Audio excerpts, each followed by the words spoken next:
ৰাজ্যৰ শেহতীয়া নিৰ্বাচনী বাতাবৰণ নিৰ্বাচনী প্ৰেক্ষাপট তথা বৰ্তমান সময়ত জুবিন গাৰ্গৰ ন্যায় একেটা সময়তে জেহাদীৰ প্ৰসংগ আৰু ৰাজ্যৰ শেহতীয়া নিৰ্বাচনী যি জল্পনা কল্পনা বৰ্তমান 2026ৰ যি পৰিকল্পনা এই সকলোবোৰক লৈ মুখ্যমন্ত্ৰী ডক্টৰ হিমন্ত বিশ্ব শৰ্মাই আজি কিবা এটা মন্তব্য কৰে। 27,000 মহিলাৰ মাজত মুখ্যমন্ত্ৰীৰ মহিলা উদ্যমিতা অভিযানৰ পুঁজি আমি বিতৰণ কৰিলোঁ।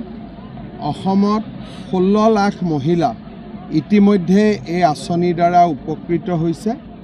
অনাগত 20টা দিনত আমি আৰু 16 লাখ মহিলাক এই আঁচনিৰ ধন প্ৰদান কৰিম। 3,200 গৰাকী মহিলা সৰ্বমুঠ উপকৃত হ'ব। 3,200 কোটি টকা।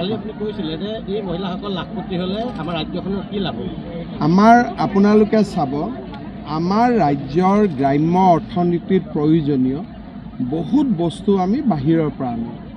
কণী ৱেষ্ট বেংগলৰ পৰা আহে, মাছ অন্ধ্ৰপ্ৰদেশৰ পৰা আহে, গুজৰাটৰ পৰা গাখীৰ আহে। এনেকৈ অসমৰ গ্ৰাম্য অৰ্থনীতিৰ লগত জড়িত বহুত বস্তু আমি বাহিৰৰ পৰা আনো। এই মহিলাসকলে যদি সৰুকৈ এটা ব্যৱসায় কৰে আৰু অকল নিজৰ গাঁওখনকে স্বাৱলম্বী কৰি তোলে, তেতিয়াহ'লে আমাৰ অসমৰ অৰ্থনীতিত 32,000 কোটি টকা যোগ হ'ব আৰু ই ৰাজ্যখনৰ অৰ্থনৈতিক উন্নয়নৰ গতি ত্বৰান্বিত কৰিব। ইতিমধ্যে আমি 8 লাখ মহিলাক লাখপতি কৰিব পাৰিছোঁ।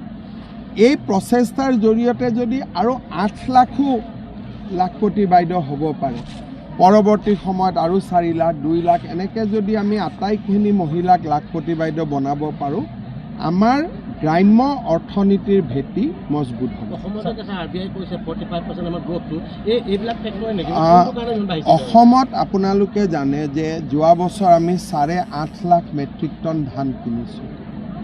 তাৰ লগে লগে পৰ্যটন অসমত অভূতপূৰ্বভাৱে বাঢ়িছে। অসমত উদ্যোগীকৰণৰ ধাৰা এটাও আৰম্ভ হৈছে আৰু অসমত বিভিন্ন ধৰণৰ প্ৰডাক্ট আজিকালি অসমৰ মানুহে বনায় আৰু বিশ্বৰ বজাৰবিলাকো লাহে লাহে দখল কৰিব আৰম্ভ কৰিছে। 2015ৰ পৰা যদি চাব যাওঁ, বিশেষ কৰি 2020ৰ পৰা 25ৰ ভিতৰত আমাৰ অৰ্থনীতি 45%ত গ্ৰ'থ হৈছে। ইয়াক যদি আমি অহা 10 বছৰ মেইনটেইন ৰাখিব পাৰোঁ, এতিয়া আমাৰ ভাৰতত স্থান হ'ল 16 নম্বৰ বা 17 নম্বৰ। আমি 10লৈকে আগুৱাই যাব পাৰিম।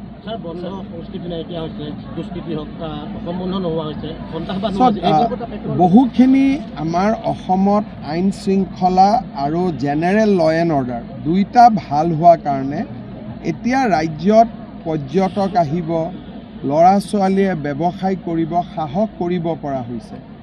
এছাম উদ্যমী যুৱক যুৱতীৰ সৃষ্টি হৈছে। আমাৰ বাবে ই শুভ লক্ষণ। কিন্তু মানুহক আমি এটা কথা বুজাব লাগিব যে ই সাময়িক সকাহ নহয়, ই এটা স্থায়ী শান্তি আৰু তাৰ কাৰণে মই ভাবোঁ আৰু কিছু বছৰ আমি সজাগ হৈ থাকিব লাগিব।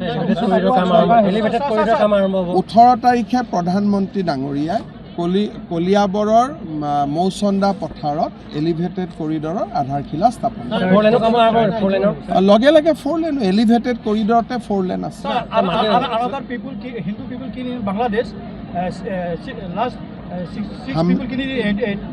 देखिए, बांग्लादेश में जो हो रहा है हमारे लिए चिंता की कारण बना हुआ है। हिंदू लोगों का ऊपर अत्याचार दिन का दिन बढ़ ही रहा है, तो स्थिति चिंतनीय है और उनका इफेक्ट असम में भी हो सकता है।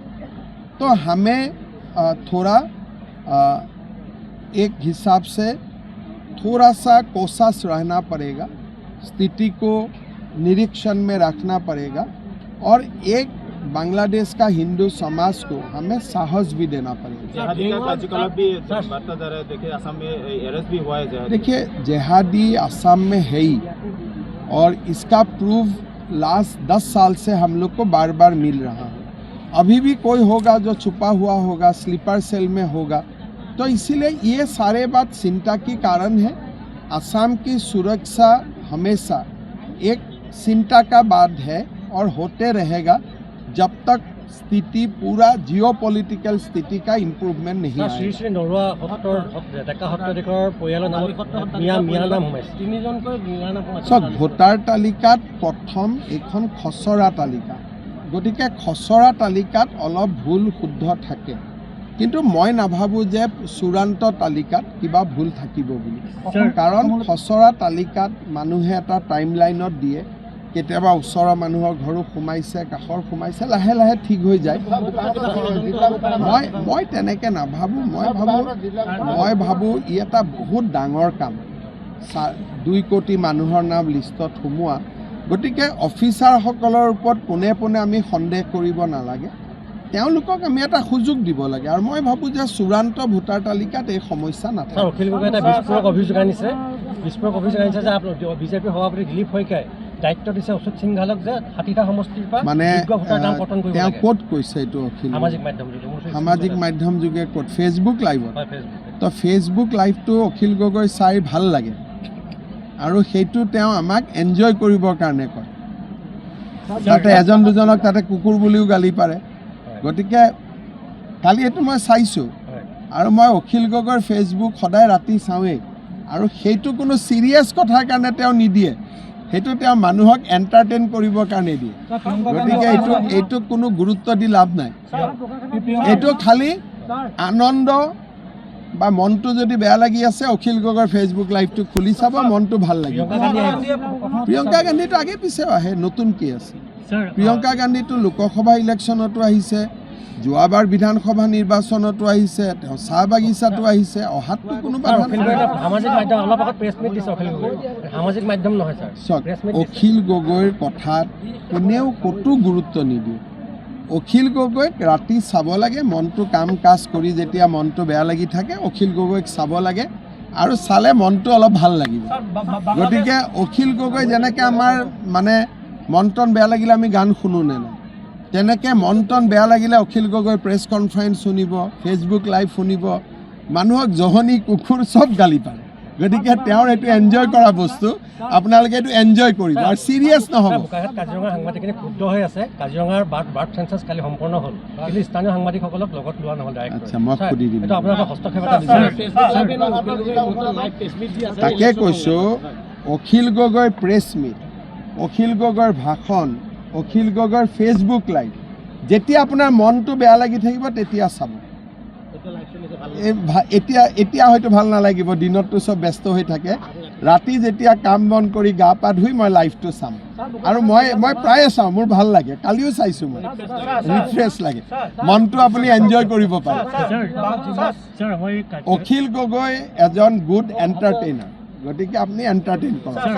কাজিৰঙাত আমাৰ ৱাইল্ড লাইফ ৰিচাৰ্চ ইনষ্টিটিউট যিটো আপাৰচৰ হোৱা কথা আছিলে, ইংলেণ্ডৰ ৱাইল্ড লাইফ ৰিচাৰ্চ তেনেকুৱা এটা হ'ব নেকি? এইটো বৰ্তমান আমি ডিব্ৰুগড়ত এটা ৱাইল্ড লাইফ ৰিচাৰ্চ ইনষ্টিটিউট আমি এপ্ৰুভ কৰিছোঁ, আৰু কাজিৰঙাত আমাৰ এটা বেলেগ প্ৰজেক্ট আছে, যিটো মিউজিয়াম বা গোটেইখিনি হেৰিটেজ কৰি সেইটো এটা বেলেগ নেক্সট লেভেলৰ প্ৰজেক্ট এটা আমি কাম কৰি আছোঁ।